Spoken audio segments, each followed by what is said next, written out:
இன்னைக்கு நம்ம கிச்சனில் சூப்பரான ஒரு வாசனை நிறைந்த ஒரு பாரம்பரிய கிரேவியை பற்றி தான் பார்க்க போகிறோம். நம்ம பாட்டி அம்மா காலத்திலிருந்து சாதத்துக்கு அசத்தலாகவே இருக்கிற அம்பரலங்காய் கறி கிரேவி.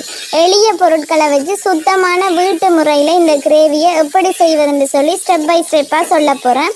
வாங்க வீடியோக்குள்ளே போவோம். Hi everyone, welcome to Rechu Kitchen. Today we're cooking something yummy. Let's go! பாருங்கள், நான் ஃபர்ஸ்ட்டுக்கு அம்பரலங்காய் தான் எடுத்துருக்கிறேன். நிறைய பேருக்கு தெரியாது, ஸ்ரீலங்காவை பொறுத்த வரைக்கும் சிங்களிஷ் தான் கூட இந்த கறி கிரேவி சாப்பிடுவாங்க. பட் நான் இன்றைக்கு உங்களை செய்து காட்டப்புறேன். சூப்பராக டேஸ்ட்டாகவே இருக்கும். கண்டிப்பாக ட்ரை பண்ணி பாருங்கள். 2 தக்காளி பழம், ஒரு பெரிய வெங்காயம், 3 பச்சை மிளகாய் எடுத்துருக்கிறேன். ஃபர்ஸ்ட்டுக்கு இந்த அம்பரலங்காயோட தோலை நாங்கள் சீவி எடுக்கணும். நல்லா முத்தின அம்பரலங்காயாக எடுத்துக்கொள்ளுங்க. பிஞ்சுன்னு சொன்னால் உங்களுக்கு வேகிறதுக்கு லேட் ஆகும், நிறன்னு இருக்கும். பட் நல்ல முத்தின காயாக எடுத்தீங்கன்னு சொன்னால் நல்லா உங்களுக்கு மரவள்ளி கிழங்கு நீங்கள் கறி வைக்கும் போது எப்படி நல்ல களிப்பதமாக வருதோ அதே மாதிரி உங்களுக்கு நல்லா அவிஞ்சு வரும். ஃபர்ஸ்ட்டுக்கு இந்த தோலை சீவி எடுப்போம். ஒரு நாளைக்கு செய்து சாப்பிட்டீங்கன்னு சொன்னால் நீங்கள் தொடர்ந்து சந்தைக்கு போகிற நேரமெல்லாம் இந்த காய் வேண்டி செய்து சாப்பிடுவீங்க. பட் கிடைக்கிற டைமில் ஒரு நாளைக்கு செய்து பாருங்கள். சூப்பராக டேஸ்ட்டாக இருக்கும், ஹெல்த்தியும் கூட. இந்த காய் ரொம்ப ரொம்ப ஆரோக்கியமானது. அதனால் கண்டிப்பாக 1 மந்த்துக்கு ஒருக்கா சரி, இல்லை 2 மந்த்ஸுக்கு ஒருக்கா சரி கண்டிப்பாக ட்ரை பண்ணி பாருங்கள். இதே மாதிரி தோலை நீக்கி எடுத்துக்கொள்ளுங்க. இந்த காய் நீங்கள் சும்மாவும் சாப்பிடலாம். இப்போ மாங்காய் கட் பண்ணுற மாதிரி தோலை சீவிட்டு நல்லா கட் பண்ணி எடுத்துட்டு தூள், உப்பு, மிளகாத்தூள் எல்லாம் போட்டு மிக்ஸ் பண்ணிவிட்டு அதோட துவச்சி நார்மலாகவே சாப்பிடலாம். பட் நான் இன்றைக்கி உங்களுக்கு கிரேவி தான் வச்சு காட்ட போகிறேன். மாங்காய் கறி மாதிரி சூப்பர் டேஸ்ட்டில் இருக்கும். மாங்காய் கறி வீடியோவும் நான் போடுறேன்.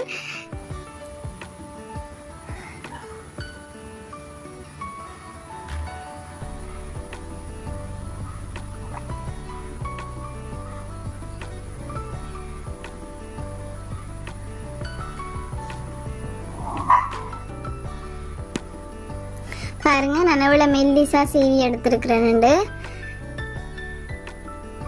காயை சீவிட்டு கழுவி எடுத்துக்கொள்ளுங்க.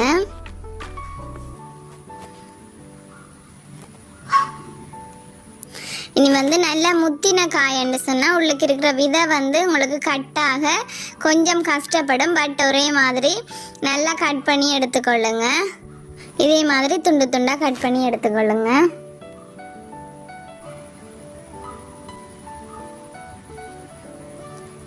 விதையோடையே சேர்த்துக்கொள்ளுங்க, ரொம்ப டேஸ்டாக இருக்கும்.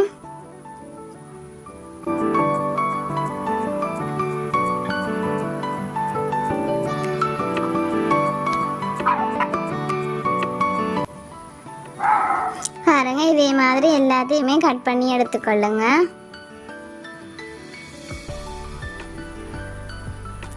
அடுத்ததான் நான் வெட்டி வச்சிருக்கிறேன் வெங்காயம் எல்லாத்தையுமே கட் பண்ணி எடுத்துக்கொள்கிறேன்.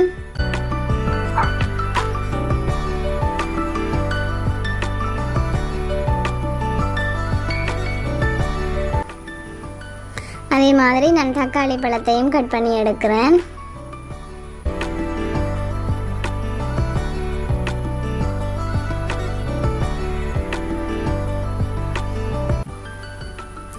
பச்சை மிளகாயையும் அதே மாதிரி கட் பண்ணி எடுக்கிறேன். நான் பழுத்த பச்சை மிளகாய் 2 எடுத்துருக்கிறேன். ஒரு நார்மல் பச்சை மிளகாய் தான் எடுத்துருக்கிறேன். பழுத்த பச்சை மிளகாய்னா கொஞ்சம் காரமாக இருக்கும். ஒரு சட்டி ஒன்று எடுத்துக்கொள்ளுங்க. ஃபர்ஸ்ட்டுக்கு அதில் கட் பண்ணி வச்சுட்டுருக்குற அம்பரலங்காய், பச்சை மிளகாய்,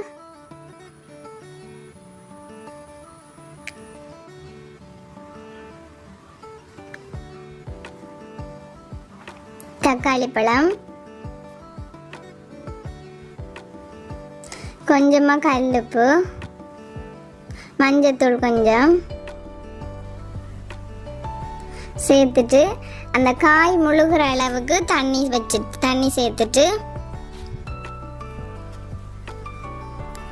நல்லா அவிய விட்டுடுங்க. தண்ணி நல்லா வத்தி வரணும், அந்த அளவுக்கு நல்லா அவிய விட்டுடுங்க. அடுப்பை ஆன் பண்ணிட்டு மீடியம் ஃப்ளேமில் வச்சு நல்லா வேக விட்டுடுங்க. பாருங்க, இதே மாதிரி கொதிச்சு நல்லா வத்தி வரணும்.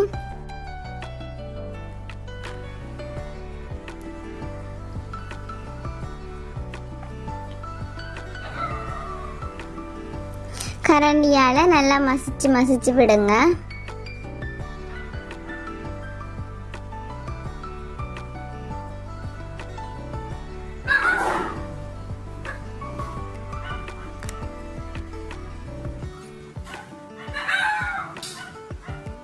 பாருங்க, நான் இந்த அளவுக்கு தண்ணி விட்டுனால இந்த அளவுக்கு நல்லா அவிஞ்சு நல்லா மசிஞ்சு வந்துட்டுது. நல்லா அந்த கரண்டியால் அந்த வத்தின தண்ணியும் அந்த அம்பரலங்காயும் சேர்ந்து நல்லா களி மாதிரி வரணும். அதுக்கேற்ற மாதிரி நல்லா மசிச்சு விடுங்க.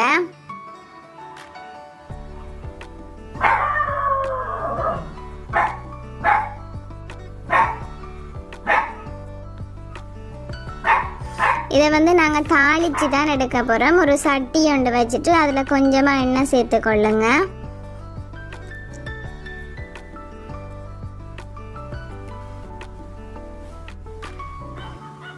நான் கொஞ்சமாக கடுகு வெந்தயம் சேர்க்கிறேன்.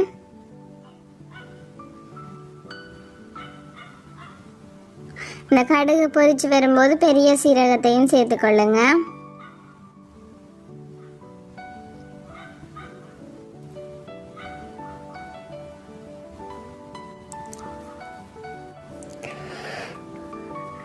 அதோட ஒரு கொத்து கருவேப்பிலை,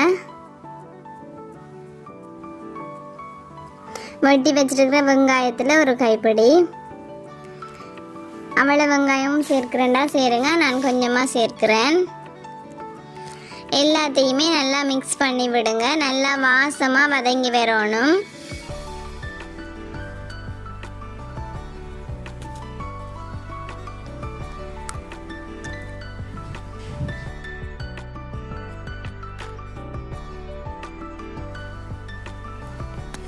இது வதங்கி அடுப்பு ஆஃப் பண்ணிவிட்டு திருப்பியும் அந்த அம்பரலங்காய் கறி வைக்கிற அந்த சட்டி அடுப்பில் வச்சு அடுப்பை ஆன் பண்ணி விட்டுட்டு இந்த தாளிச்சதை அப்படியே கொட்டி விடுங்க.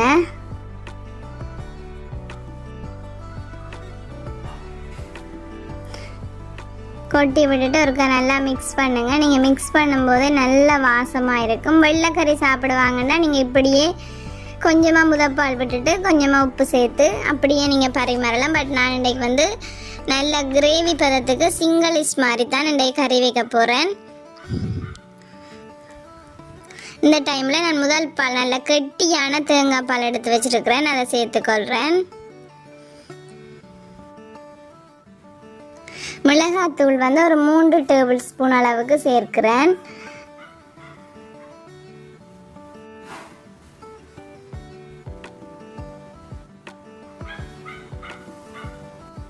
சேர்த்துட்டு நல்லா மிக்ஸ் பண்ணி விடுங்க.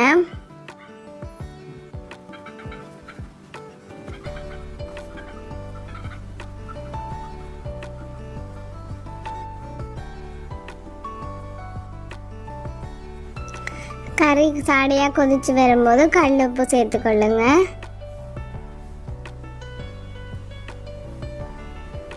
இந்த டைமில் நான் இது சின்ன மேசக்கரண்டி தான் எடுத்துருக்கிறேன். இதில் ஒரு 3 மேசக்கரண்டி சீனி சேர்க்கிறேன். சீனி சேர்த்தா தான் இந்த கறி ரொம்பவே டேஸ்ட்டாக இருக்கும். அதனால் நான் சீனி சேர்த்துக்கொள்கிறேன்.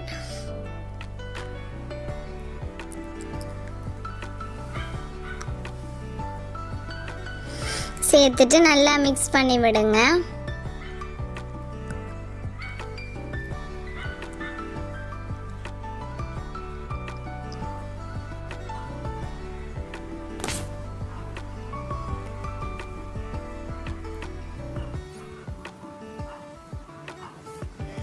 இப்படி நல்லா கொதிச்சு வரும்போது கருவேப்பட்டை, ஏலக்காய், கிராம்பு எல்லாம் சேர்த்து நான் பவுடர் ஆக்கி வச்சிருக்கிறேன்.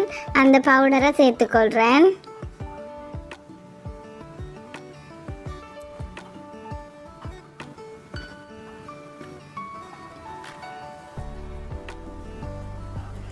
லாஸ்ட்டாக இறக்கும்போது கொஞ்சமாக தக்காளி சோஸ் சேர்த்துக்கொள்ளுங்க. சூப்பரான அம்பரலங்கா கிரேவி வந்து ரெடி ஆகுது. கண்டிப்பாக ட்ரை பண்ணி பாருங்கள். இது வந்து ஸ்ரீலங்காவில் வந்து சிங்களீஸ் கூட செய்கிற சாப்பாடு. பட் இங்கால தமிழ்நாட்டிட பக்கம் செய்கிறது குறைவு. கண்டிப்பாக இந்த வீடியோவை பார்த்துட்டு செய்து பாருங்கள். சூப்பராக டேஸ்ட்டாகவே இருக்கும். இந்த வீடியோ பிடிச்சிருந்தா லைக் பண்ணுங்கள், கமெண்ட் பண்ணுங்கள், ஷேர் பண்ணுங்கள். மறக்காம ரெச்சு கிச்சனை சப்ஸ்கிரைப் பண்ணிக்கொள்ளுங்க. பாருங்க, நான் கறி நல்லா கொதிக்க விட்டு நல்லா வத்த விட்டு இறக்கும் போது இதே மாதிரி தான் இருக்கும். சூப்பரான ஒரு கிரேவி சாதத்தோட சாப்பிட ரெடி ஆயிடுச்சு. கண்டிப்பாக ட்ரை பண்ணி பார்த்துட்டு எப்படி இருக்குன்னு சொல்லி கமெண்ட் பண்ணுங்கள். Okay, thank you. நெக்ஸ்ட் வீடியோவில் சந்திப்போம்.